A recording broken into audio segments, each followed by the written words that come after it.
Bueno, muy amable al doctor Dante Hernández Colín.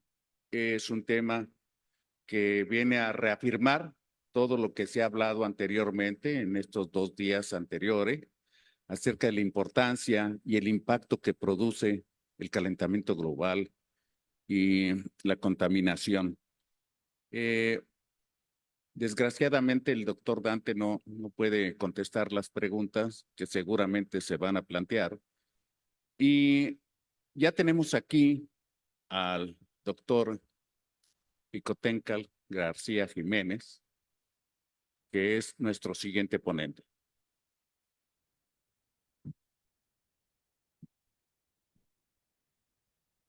El doctor Jicotencal García Jiménez nos presentará la conferencia titulada Cáncer pulmonar y su relación con el cambio climático.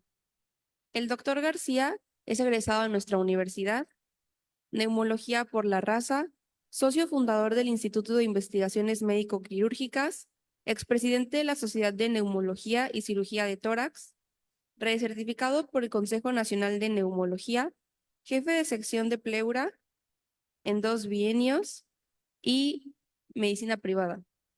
Tengo el gusto de cederle el micrófono al doctor Jicotencal García Jiménez.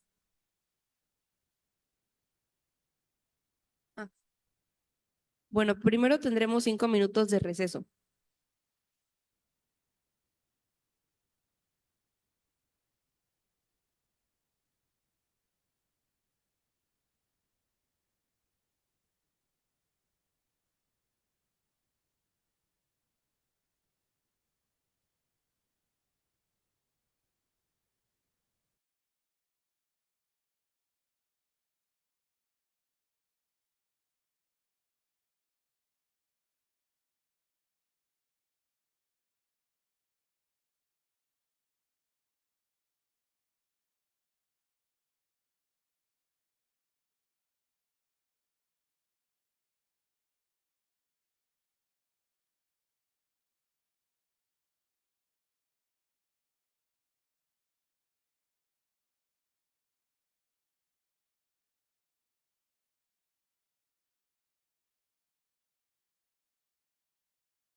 tema muy interesante.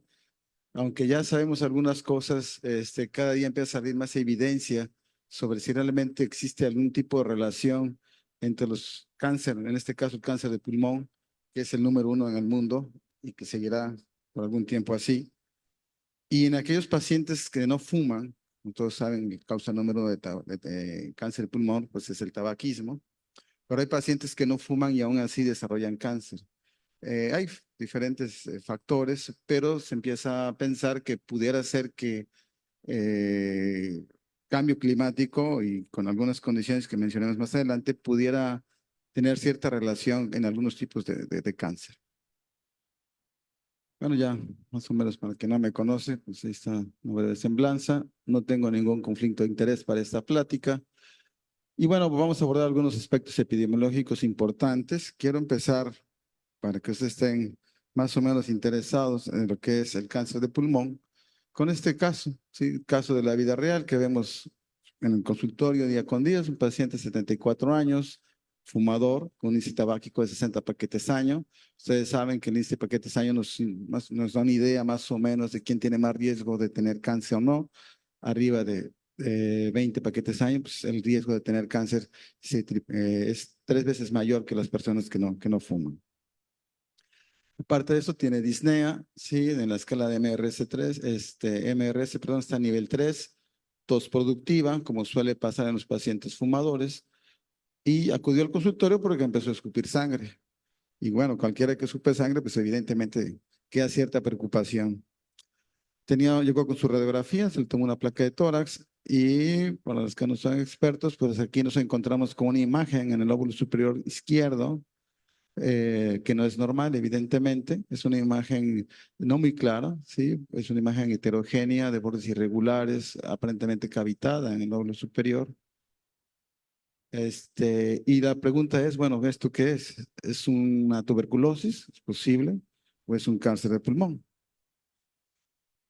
Aquí se vemos un acercamiento de la imagen, ¿sí? Y bueno, se le hizo como protocolo, pues, una tomografía de tórax. Y esa imagen sospechosa de una posible tuberculosis, pues aquí ya se despeja la duda.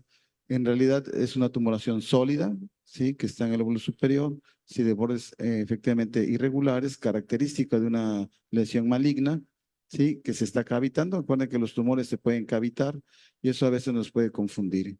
Y a veces retrasar el diagnóstico. En este caso, pues ya con esta imagen, pues las características propias de una tumoración maligna, pues hicieron pensar en que ese paciente probablemente tenía un cáncer de pulmón. Y como fue, este paciente tenía un adenocarcinoma, pero aparte llama la atención estas imágenes que no sé si se alcanzan a visualizar, un poquito oscuras, como negritas, en el parénquima pulmonar distribuidas, esas son bulas enfisematosas. Este paciente, aparte de tener cáncer, tenía un enfisema pulmonar, ¿sí? En este caso es un enfisema panacinar, que afecta a todo el parénquima pulmonar, estas bulas típicas de un paciente de estas características. Eso es lo que provoca el tabaco, o sea, no nada más cáncer, sino también EPOC, en este caso un poco avanzado, y que, bueno, desafortunadamente este paciente pues no sobrevivió a su enfermedad.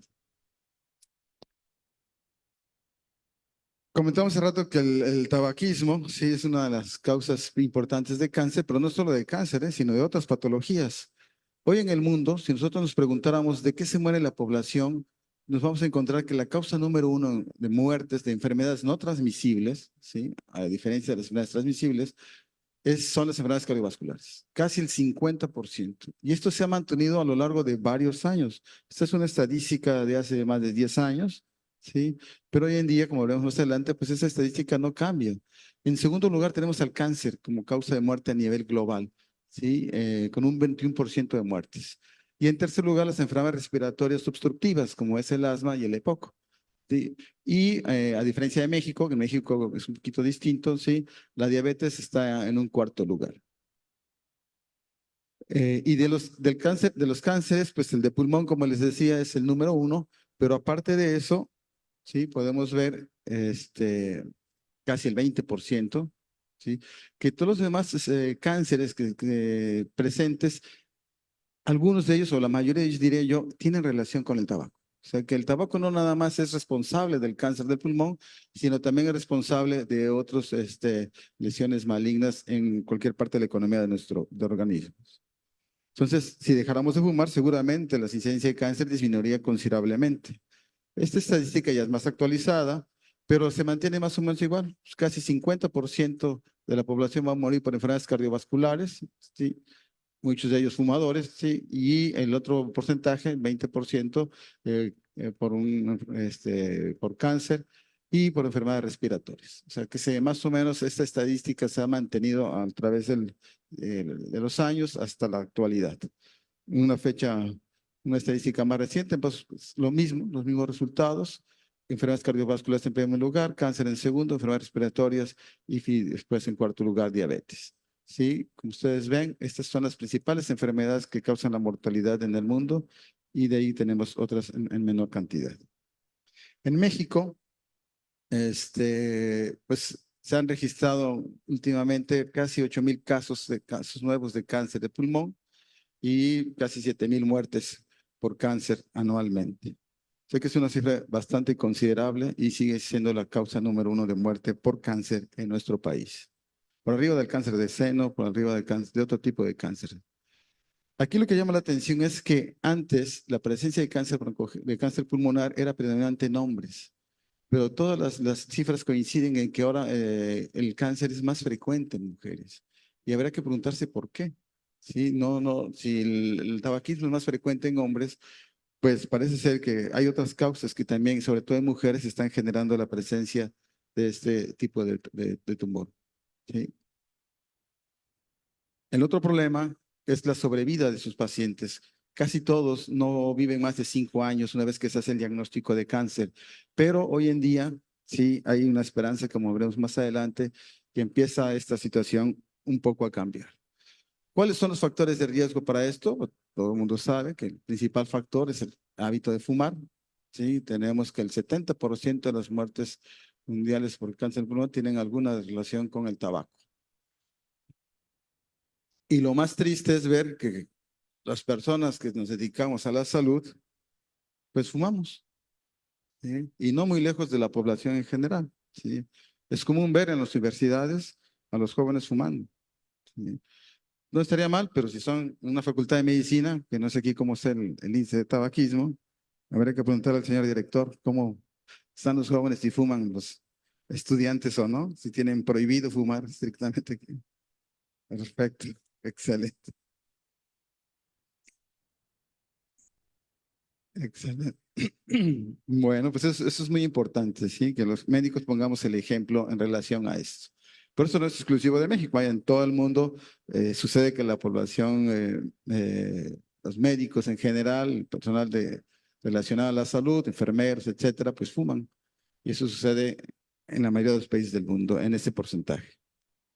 Aunque cabe decir que los índices de tabaquismo en la población médica va disminuyendo año con año.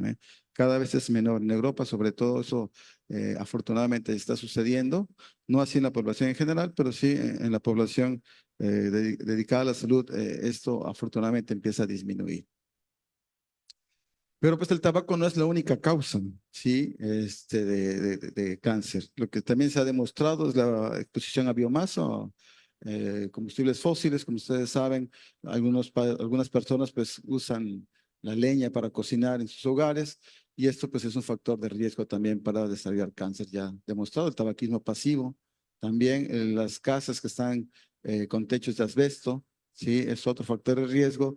Y lo que se ha investigado mucho, sobre todo en Europa y en Estados Unidos, es la presencia del gas radón. El gas radón es un gas, sí, sale de manera natural en algunas construcciones, sobre todo donde utilizan el fracking. Sí, el fracking es una estrategia para obtener gas natural, sí, pero no nada más va gas natural, sino que también va este tipo de gas y que se ha demostrado que es uno de los factores que pueden estar en contacto con las personas y ser un factor de riesgo también para cáncer.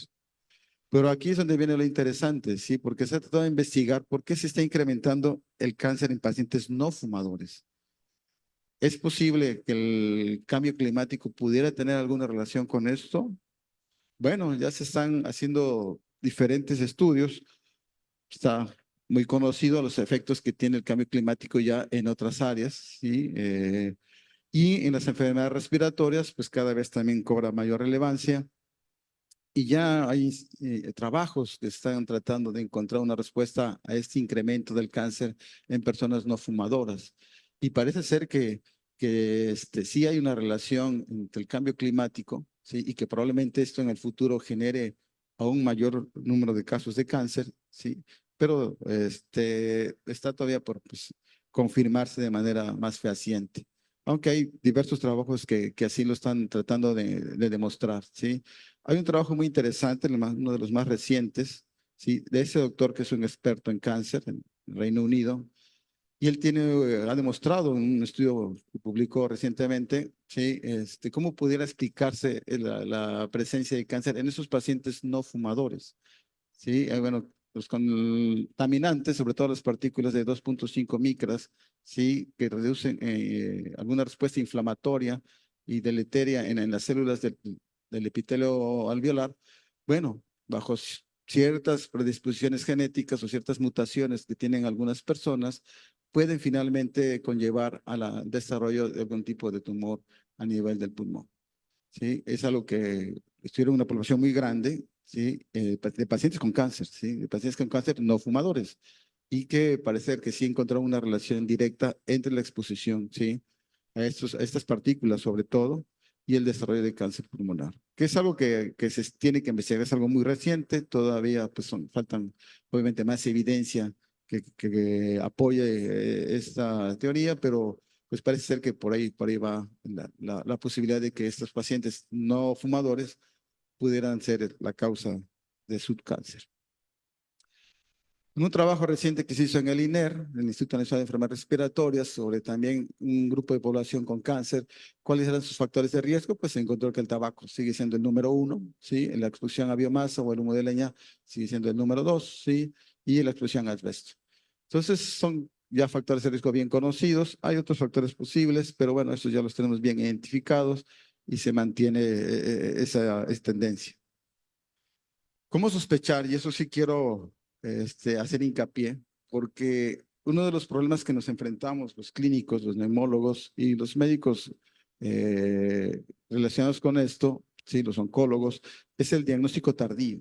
Y muchos pacientes desafortunadamente llegan tarde a la consulta porque no se sospechó la enfermedad. Se confundió con otro diagnóstico sus síntomas, y sí quiero que ustedes como médicos, sí, como personas dedicadas a la salud, pues cuando sospechen o vean una persona que tiene ciertos síntomas, pues por lo menos váyase con el especialista o hágase algún estudio para tratar de identificar tempranamente a esos pacientes. ¿Cuáles son los síntomas cardinales que nos pueden decir este paciente puede tener cáncer? Bueno, una tos de más de 3 semanas de evolución, ¿sí? Se está presente casi en el 100% de los casos, ¿sí? Ese es un dato muy importante. El paciente que tiene más de 3 semanas, ojo, hay que vigilarlo. ¿Sí? La presencia de dolor torácico, la presencia de disnea, ¿sí? Y desde luego la pérdida de peso. Pues son datos que nos pueden orientar a que el paciente puede tener algún problema de este tipo. Esto se presenta en diferentes trabajos, ¿sí? O sea, todos coinciden en que la tos, ¿sí? El dolor, la disnea y la pérdida de peso, pues son los síntomas más frecuentes, y conforme avanza el estadio de la enfermedad, se acentúan más todos estos síntomas. Una vez que tenemos un paciente con síntomas, ¿sí? Ya identificamos una persona que tiene estos síntomas, bueno, ¿cómo estudiarlo? ¿Qué tengo que hacer con ese tipo de pacientes? Se han utilizado varias estrategias, ¿sí? Lo que se ha visto, lo más adecuado, ¿sí? Si el paciente, como ya mencioné, refiere a alguno de estos síntomas, ¿qué es lo que debemos hacer? Pues solicitar, primero que nada, una tele de tórax, una radiografía de tórax, y evaluarla en no más de una semana, ¿sí? Si la radiografía no muestra ninguna alteración y no tiene factores de riesgo ese paciente, o sea, no tiene tabaquismo, exposición a biomasa, etcétera, ¿sí? Bueno, hacer un diagnóstico diferencial y este paciente vigilarlo. Sin embargo, si el paciente presenta alguna imagen sospechosa, ¿sí? Cualquiera de estas imágenes, ¿sí? El paciente tiene que referirse a un tercer nivel o con un especialista lo más pronto posible. Y después de la radiografía, ¿cuál es el método diagnóstico que en sus manos está solicitarle y evitar que se pierda tiempo? pues es solicitar, perdón, una tomografía de tórax. ¿Y cómo debe ser esa tomografía de tórax? Contrastada, ¿sí? Porque es muy común que a veces les piden radiografías que no llevan este requisito y bueno, esto puede conllevar retrasos en el diagnóstico, ¿sí? La tomografía de tórax simple no. Se popularizó mucho porque ahora con el COVID, el método diagnóstico más rápido para saber si el paciente estaba complicado con neumonía, pues era precisamente tomar una tomografía, pero no son tomografías contrastadas, son tomografías simples. Y a veces eso pues ahora ha creado cierta idea que con pedir una tomografía de tórax simple podemos hacer el diagnóstico de cáncer, pues no, tiene que ser contrastada. Y la otra tomografía, la otra técnica que usamos los neumólogos es la tomografía de alta resolución, que se utiliza exclusivamente para patología intersticial. Cuando yo sospecho alguna enfermedad intersticial, utilizo la técnica de alta resolución, que es una tomografía sin contraste.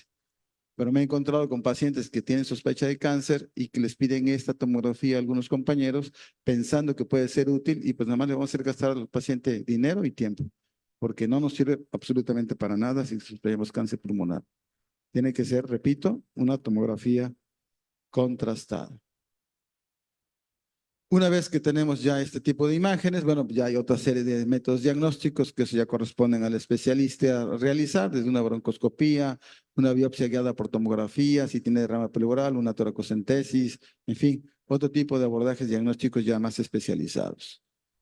Y estos son ejemplos de pacientes que hemos visto en la consulta y que han desarrollado un cáncer. Este es un ejemplo de un paciente que tiene una tumoración, ¿sí? En el lóbulo superior izquierdo. Aquí el paciente está boca abajo porque le estoy haciendo una biopsia transtorácica guiada por tomografía. Aquí se ve la aguja de Truput, ¿sí? Esa línea blanca que alcanzan a ver. Está dirigida a la lesión tumoral. Aquí sospechamos que era un cáncer que resultó ser un granuloma tuberculoso. O sea, no todo lo que brilla es oro, ¿no? Y esos son otros ejemplos, ¿sí? Una broncoscopía, estamos haciendo el diagnóstico, ahí se ve la tumoración a nivel de la tráquea, es la carina principal, toda infiltrada por este tipo de lesión tumoral, ¿sí? Esos son ejemplos de toracoscopías. Aquí el comentario es que vean el parénquima pulmonar, los pacientes como que fuman, como tienen el parénquima todo oscuro, esto se llama trancosis pulmonar con implantes tumorales por lesiones de cáncer. Eh, ¿Cómo clasificar sus pacientes una vez que ya tenemos el diagnóstico o la sospecha diagnóstica? Bueno, hay una clasificación muy brevemente, no quiero entretenerlos mucho con esto, pero sí es importante que lo sepan. El cáncer pulmonar se divide en dos, básicamente, en cáncer pulmonar de células pequeñas, que es un cáncer menos frecuente, y es todo un tema, sí, y el cáncer de pulmón de células no pequeñas, que ese es el que generalmente vemos nosotros. Y el cáncer de células no pequeñas, a su vez, se subdivide en otros. Un adenocarcinoma, que es el más frecuente de todos los cánceres de pulmón, le sigue el escamoso, antes conocido como epidermoide, y de ahí otro tipo de tumores. Pero básicamente estos dos, el adenocarcinoma y el carcinoma de células escamosas, es el que son los cánceres que más vemos. El adenocarcinoma también es todo un tema, se subdivide en diferentes cánceres, estos son los más comunes, pero bueno, es para que más o menos tengan una idea de lo complejo que a veces es el cáncer. Y la clasificación TNM en la última edición, pues también no es compleja, es complejísima, tiene una serie de subdivisiones, son 4 estadios clínicos de cáncer pulmonar, no nos vamos a entretener mucho en esto, pero para que tengan una idea. Una vez que tenemos el diagnóstico, sí, histológico del paciente, pues viene el tratamiento. Hoy en día, la gran ventaja que tenemos es que han surgido nuevos medicamentos para el cáncer de pulmón. Y todo depende pues, del estadio clínico en el que se encuentre, ¿sí? Mientras más temprano lo diagnostiquemos, pues las posibilidades de curación o de mejoría a largo plazo son muy altas, ¿sí? Esto es en las primeras etapas, en la etapa clínica 1 y en la etapa clínica 2, ya sea 2B o 2A o 1A o 1B, pues son las etapas quirúrgicas, ¿sí? Y si el paciente es operable, bueno, pues la idea es que el paciente someta a una cirugía y reciba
Una de las cosas que se piden hoy en día en los pacientes que se sospechan cáncer y que tienen una biopsia es la presencia de mutaciones. Estas mutaciones clave son muy importantes porque son las que nos van a marcar qué tipo de medicamentos es el que vamos a usar en este tipo de casos, ¿sí? Y son medicamentos que nos permiten que estos pacientes que tenían antes una muy mala experiencia, una mala expectativa de vida, perdón, hoy en día esto empieza a cambiar afortunadamente. Para concluir, les voy a pasar una serie de casos, porque yo creo que es lo más importante, que ustedes lleven casos que les dejen enseñanza. Habíamos mencionado, es un paciente o una paciente, porque es una mujer de 68 años, sí, con el antecedente, ya tiene un factor de riesgo, paciente fumadora, con índice tabáquico de 50 paquetes años, índice tabáquico bastante alto, y con los síntomas que ya mencionábamos, ¿no? ¿Cuáles son los síntomas que se hagan sospechar cáncer? Bueno, tos, hemoptisis en este caso y disnea. Exploración física normal y esta es su placa. ¿Qué le ven a esta radiografía? ¿Sí? Esta es la silueta cardíaca, ese es el pulmón izquierdo y este es el pulmón derecho. Evidentemente aquí tienen unas imágenes sospechosas, ¿sí? Unas lesiones, unas radiopacidades altamente sospechosas de tumoración. Se le hizo su tomografía contrastada y efectivamente aquí tenía imágenes características de un tumor sólido, ¿sí? Pero aparte, a nivel de la carina, ¿sí? Se le veía también otra imagen de aspecto tumoral. Se puede ver mejor en estas proyecciones.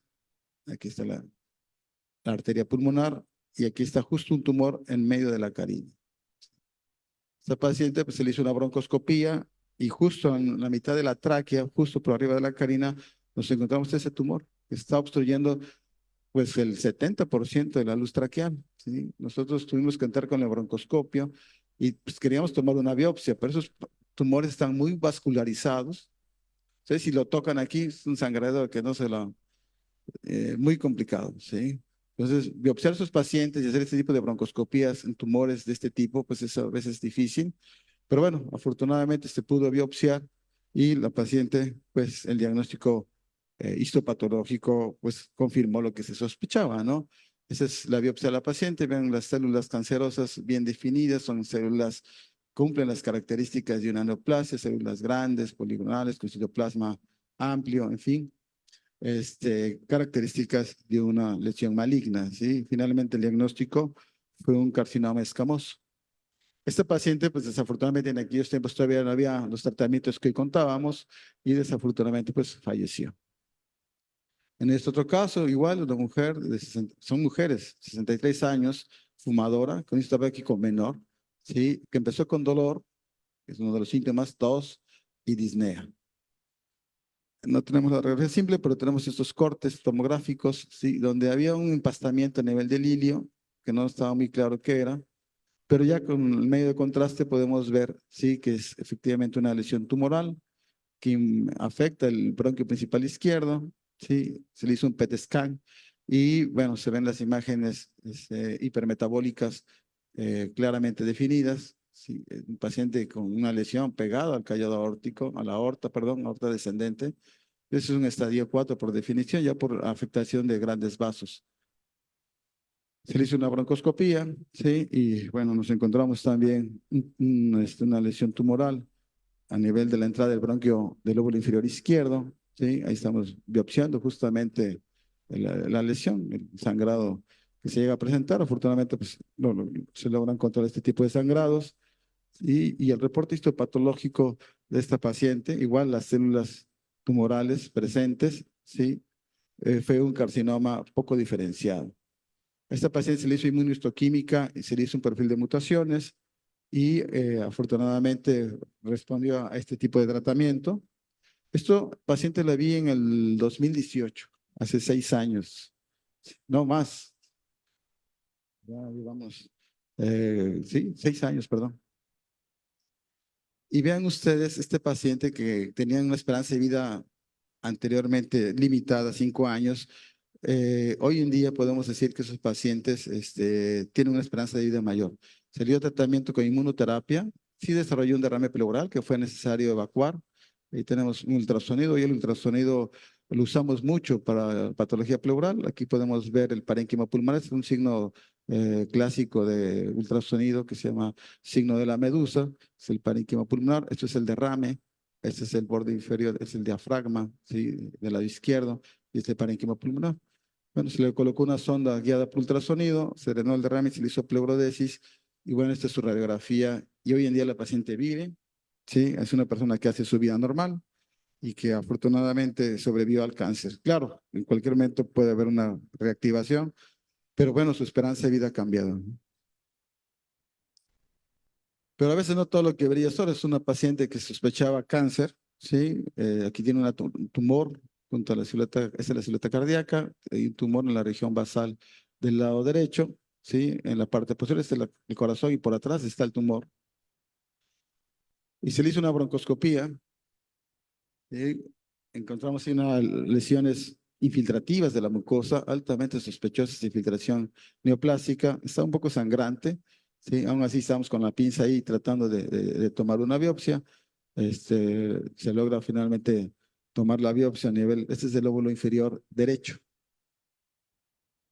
Pero aquí el diagnóstico, pues no fue cáncer, ¿sí? Esto también, cuando nos encontramos este tipo de diagnósticos, ¿y ahora qué es? ¿Qué hacemos con este paciente que tiene todas las características tomográficas, endoscópicamente, todas las características de un cáncer y resulta que no es cáncer? Aquí uno de los, a veces nos confiamos tanto, en lo personal me confío porque estaba yo seguro que era un cáncer, ¿sí? Y no le pedí PCR para tuberculosis o pedimos lo que nosotros llamamos ahora un Gene Expert para tuberculosis. La prueba, el estándar de oro es la prueba por Gene Expert, que aquí en el laboratorio estatal la hacen, de lavado bronquial, y pues no la pedimos, ¿no? Pero por sospecha clínica, dije, pues la otra posibilidad es que sea tuberculosis. Y oh, sorpresa, ¿sí? El cáncer desapareció, o el tumor desapareció. Aquí estaba la lesión y vean cómo quedó libre. Este paciente lo que tenía una tuberculosis. Por eso que no siempre hay que casarse con un diagnóstico y confiarse, ¿sí? Porque a veces puede ser otra cosa. Claro que la paciente le cambió la vida, ¿no? Después de tener un panorama todo de que tenía cáncer y que era un cáncer que no, bueno, ahora anda muy contenta ya con una tuberculosis resuelta. Este caso se los presento porque es una paciente con trisomía 21, o sea, tiene síndrome de Down. Es una muchacha de, bueno, ya señora de, muchacha porque no está casada, 40 y tantos años, y que sospechaban metástasis, ¿sí? Por todas esas imágenes que se ven en el pulmón, en los dos pulmones. Se le hizo una tomografía y se encontraron múltiples lesiones nodulares, bilaterales, ¿sí? La paciente no tenía casi síntomas, tos ocasional, no tenía fiebre, pero por la tosecita le tomaron una placa y ante la sospecha, pues pensaban que podía tener eso. Afortunadamente, resulta que no fue así. Le hicimos también una broncoscopía. Todas esas imágenes nodulares aquí se pueden ver de mejor caracterizadas, múltiples nódulos, micro nódulos y otros más grandes. ¿Qué sospecharían con esto? ¿Qué diagnóstico creen que pueda tener esta paciente con esa serie de nódulos bilaterales? ¿Son metástasis? ¿Es alguna otra enfermedad? Pues esta paciente tenía curiosamente un hallazgo anatómico que, bueno, es muy difícil encontrarnos, la primera vez que lo veo. Esta es la canina principal y aquí tiene un bronquio, ¿sí? Que se llama bronquio traqueal. Este es un hallazgo en algunos pacientes, revisando la literatura, con trisomía 21, que puede llegar a presentarse. Es una anomalía congénita. Tienen un lóbulo de más, ¿sí? Eso es un hallazgo interesante, pero aquí está el bronquio traqueal adicional, ¿sí? A los que ya. Este paciente se le tomó, ahí así le tomamos un Gene Expert, ¿sí? Y bueno, se confirmó que tiene una tuberculosis. Y la ventaja de esto es que nos puede dar, si aparte del diagnóstico, si es resistente a alguno de los antituberculosos más importantes que usamos, en este caso a la rifampicina. Entonces tenía tuberculosis y no era resistente a la rifampicina. Claro que se le dio tratamiento y vean ustedes la respuesta. Todas esas imágenes prácticamente desaparecieron. Bueno, y la esperanza de vida, les decía, pues ha cambiado. Ese es otro paciente con una gran lesión tumoral en el lóbulo superior, gran fumador, sí, periodista, que no voy a decir el nombre porque es periodista, antes de que me vaya a echar leña, mejor no decimos también, pero le hicieron un PET scan, vean ustedes, dos lesiones tumorales muy grandes que afectan toda la parte superior del pulmón, que infiltran todo la carina. Él sí hizo una endoscopía, pero no fue posible grabarla. Pero miren, se le dio inmunoterapia y los dos grandes tumores prácticamente han desaparecido. O sea que hoy el cáncer, si bien es cierto, seguirá ocupando los primeros lugares, el primer lugar a nivel mundial. Sí, la mortalidad es muy probable que en los próximos años sea distinta. Gracias.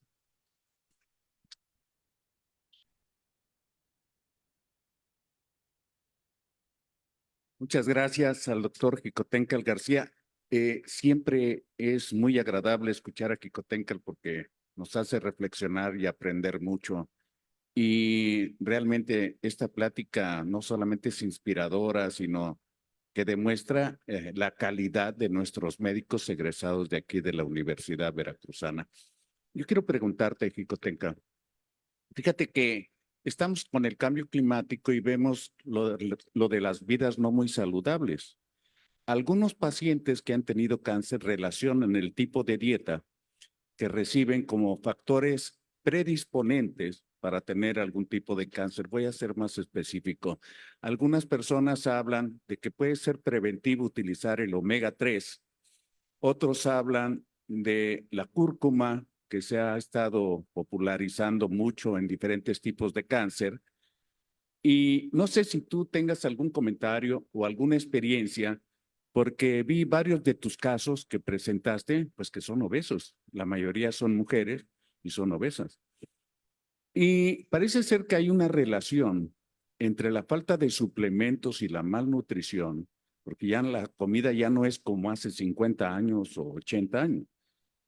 Y ahora esas plantas y alimentos que se están produciendo con fertilizantes y con hormonas y otra serie de cosas, parece ser que tienen una influencia, sobre todo mencionaste ahí muchos adenocarcinomas, y tienen alguna relación histogenética y algunos relacionados con hormonas.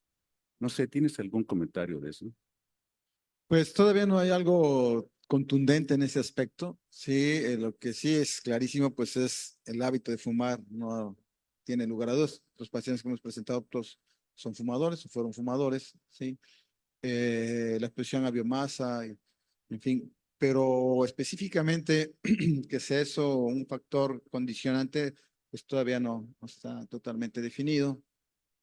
Es probable que sea un factor coadyuvante, ¿sí? En la génesis de este tipo de tumores, pero yo creo que se requieren más trabajos. La misma, el mismo cambio climático, esas partículas que se están investigando hoy en día por la contaminación atmosférica sobre todo, son las que se empiezan a atribuir a ese tipo de cánceres en pacientes no fumadores, ¿sí?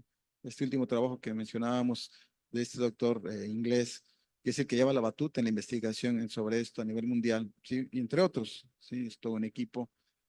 Parece que por ahí puede haber alguna relación con los contaminantes atmosféricos, ¿sí? Bien, Pero alimentación todavía no la parece. otra situación es que aquí en el estado de Veracruz, al menos en pediatría, hemos visto muchas alteraciones de dos cosas que mencionaste ahora, de problemas de cáncer y de problemas de tuberculosis.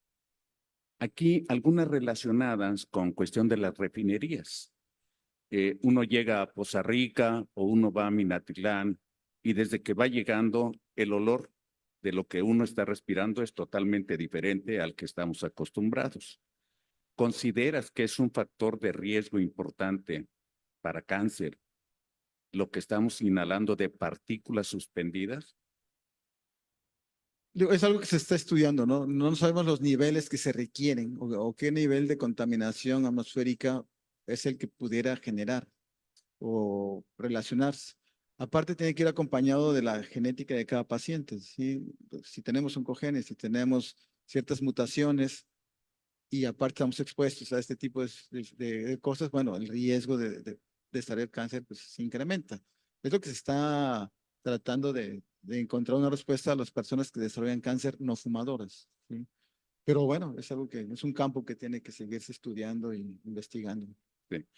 Eh, Hay una pregunta para el doctor Jicotencal García. Sí, Ahorita le llevan el micrófono, doctor.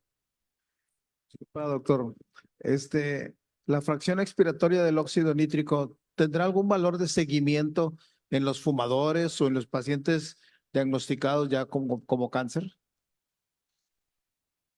Lo usamos más bien, recordemos que el óxido nítrico es una sustancia que nos habla de inflamación de la vía aérea eosinofílica, ¿sí? Tiene que ver más bien con problemas alérgicos, más que con otro tipo de problemas, ¿sí? Entonces, en EPOC lo usamos, la medición de FeNO, principalmente para ver si no tiene alguna participación alérgica, porque a veces catalogamos a pacientes como EPOC y resulta que es asma lo que tienen, ¿sí?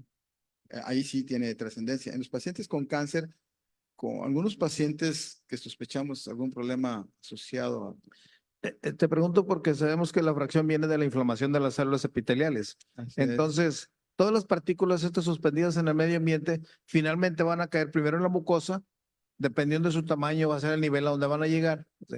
Y algunos como las ultrafinas pues van a pasar más allá del alvéolo.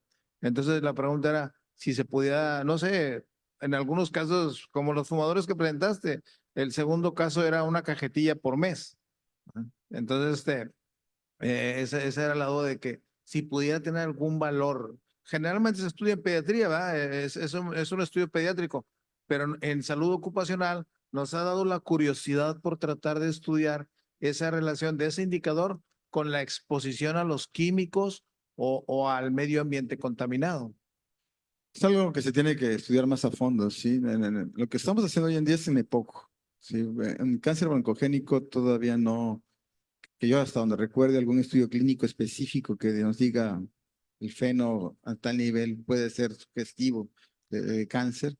Bueno, no recuerdo algún estudio clínico. Las relación a eso. partículas moleculadas se dice que como se van a mantener, van a llegar a la mucosa y como el organismo no puede procesarlas, las va a guardar y va a ocasionar, todavía no se tiene el estudio de qué es lo que nos va a ocasionar en un futuro a esas personas expuestas. Como dice el doctor, voy a un área donde con la simple presencia percibo que no está bien esto.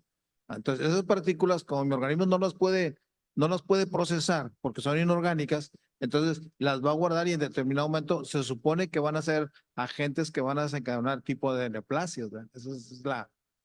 Sí, es algo que requiere. sí, que requiere. De hecho, en Inglaterra es donde llevan la batuta en este tipo de investigación. Oye, doctor, el estudio del TAC 64 cortes no dará mejor resultado que el estudio habitual. No, las TAC hoy en día son como los celulares, van incrementando su... Hoy tenemos las tomografías de 128 cortes, que son los que usamos regularmente. Y hay de 320 cortes, sí.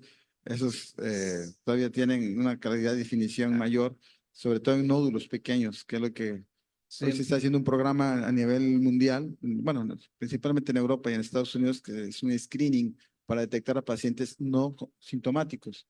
Si un paciente tiene factores de riesgo, pero no tiene ningún síntoma y tiene más de 50 años, lo ideal es que entre este tipo de programas. ¿Por qué? Porque lo que se busca es detectar tempranamente y ese tipo de cortes o ese tipo de tomógrafos, cortes de 128 cortes sobre todo, facilitan el diagnóstico temprano. Sí, te digo porque en el Doctor Hospital, bueno, nosotros hemos visto estudios de 64 cortes para otras áreas, pero en el Doctor Hospital le están anunciando uno de 512 cortes. Entonces me imagino que la resolución ha de ser impresionante, Pues, ¿verdad? Sí, pues sí, con este nivel de cortes sería Gracias, doctor. No, al contrario, o sea, Muy amable por sus preguntas y comentarios. Definitivamente la ciencia está avanzando mucho. Efectivamente, hay estudios que se hacen en pediatría, sobre todo para ver pacientes de asma de difícil control y tomar decisiones de los que están recibiendo corticoides o no. De lo que estaba hablando de las partículas suspendidas en aire, pues van a formar una neumopatía por almacenamiento y tiene un comportamiento a largo plazo a menos de que exista como factor epigenético para degeneración autoinmune. Eso sí podría ser. Ahora está muy de moda que en algunos de los cánceres se hace inmunohistoquímica, precisamente para tener un factor tanto de metástasis como de relación con hormonas, pero es más específico en cáncer de mama eso. Agradecemos, desgraciadamente estamos muy limitados de tiempo y agradecemos al doctor Jicotencal García Jiménez su excelente presentación y damos paso a nuestro siguiente ponente, con el aplauso aquí para el doctor Jicotencal.